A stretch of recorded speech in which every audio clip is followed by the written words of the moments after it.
there are times where when you're the most vulnerable, usually the response is not that calm, I would think. Yeah, but he actually replied in a very calm way, and his thoughts are actually pretty well matured lah. Yeah. So Jesse. Alright guys, if you can choose one sport that you're very passionate about and you can play it at the highest level, what sport will you choose? Soccer. I say, if I can take the life of Messi, I will gladly do it. Yeah, I think you said it a lot of times already. Yeah, Messi. Okay, so we have football. I think I will go with volleyball. Volleyball. Wow, interesting. Although I don't play volleyball, but I really wish that I learned volleyball as a sport and then play it as a sport back then. Yeah. Okay, beach ball with the girls? yourself? What's the sport? I'm contemplating between these two. Either basketball, which I think I'm one of the best here. Second, golfing. Take golfing lah, take golfing. Hey, wait, you haven't played again. They want to bring in again. Hey, Wait. Let's be fair. That time the three of us play ABC. So guess who went all the way to the end? She won. Of course. You won. I didn't win, but then because we played for very long, right? So you were the furthest. I was the furthest. You know the whole thing. Yeah. I reached there, but then our dear friends, they are like A. Lucky you take soccer. A. B. No, B. A. No. A. Then B. Then back to A again. Wow. Just to ask a question, right? For golf, right, there is no separation based on your sex, right? Based on your gender. There is. There is, man? There's a woman division, there's a male division. So the PGA is mainly male dominated, but there's a woman PGA also lah. Oh, okay. How about you, Shavin? Well, actually I was thinking golf, no. I was actually thinking golf. Water polo? No lah. No. Shay, Too no. shy. Yeah, it's not something I'm passionate about. Something you dread.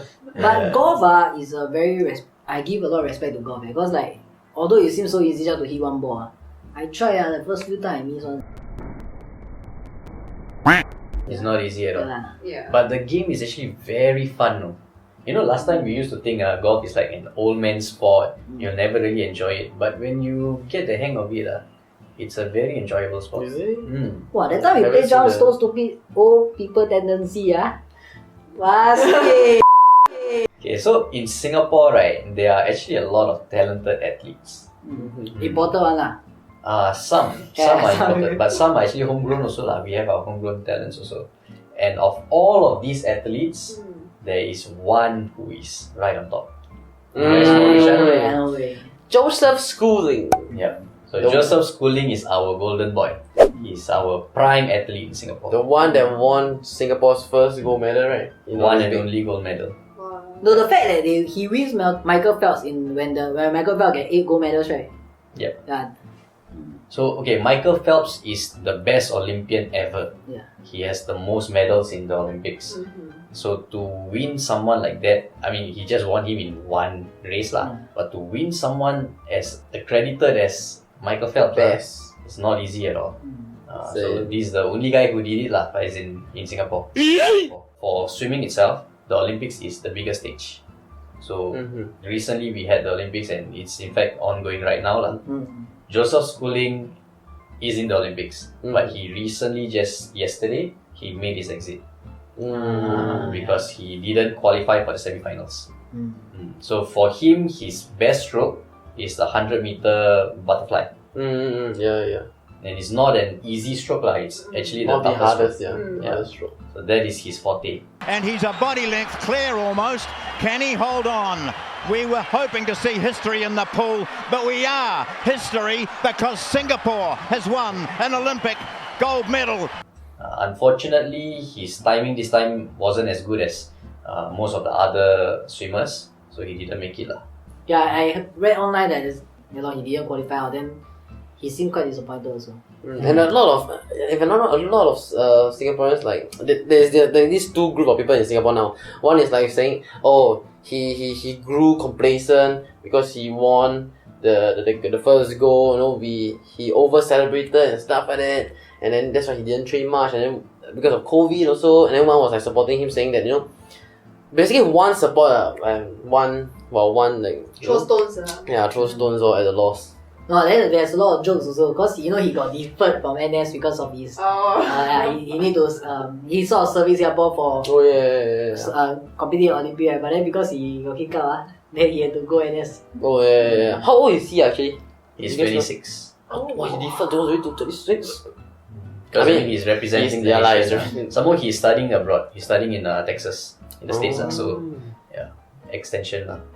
So for like what KP has mentioned, there are two camps online. One is kind of throwing stones at him, and then the other one is very supportive of him . I thought of talking about that, but then I feel there's no reason to . Firstly, there's enough negativity online. Secondly, there are enough self-righteous people online also who try to come in and say all these kind of things against all the people talking bad stuff. So I feel there's no need to talk about that. I'm going to show you guys a video. So this video was an interview that CNA conducted right after his swim. So the video is about 3 minutes plus long.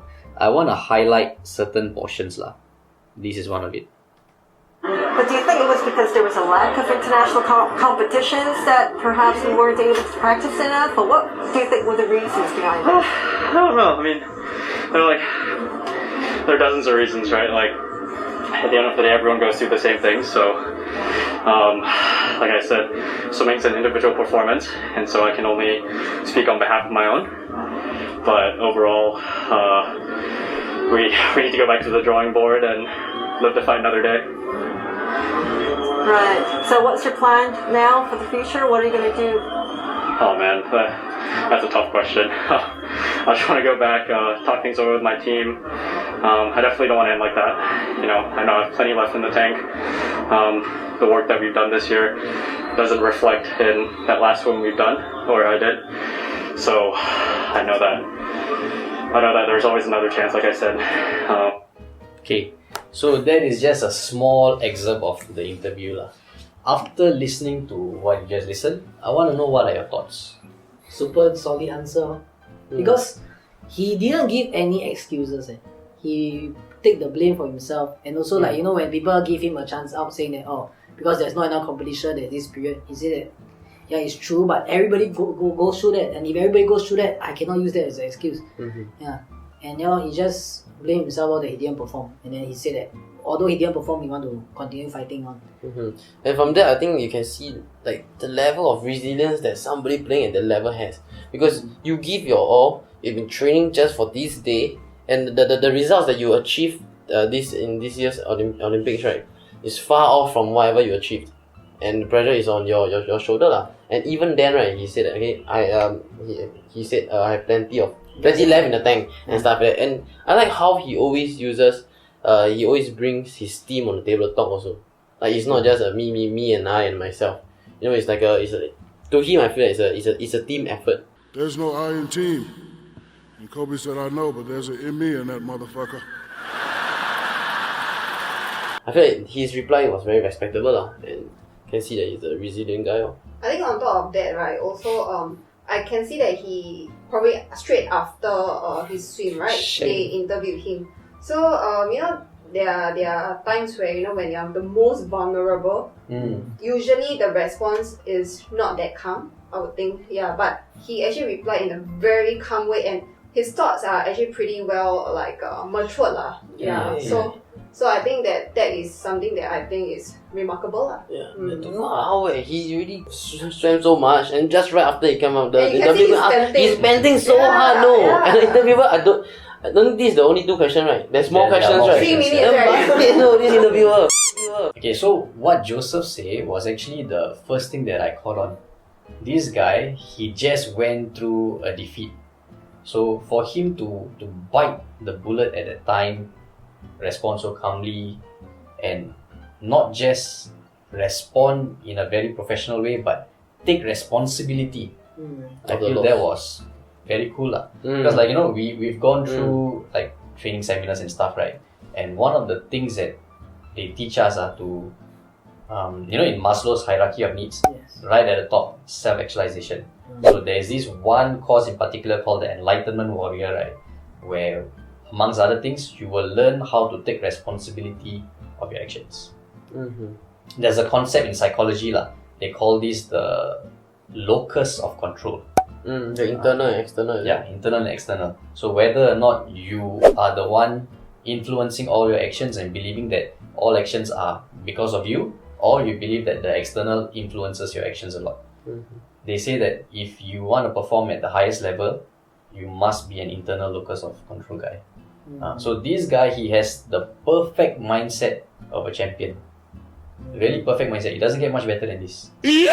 Okay, so I want to ask you guys, if let's say, because right now there are a lot of people saying a lot of things about him, if let's say you're given an opportunity to say something short to him, what would you say?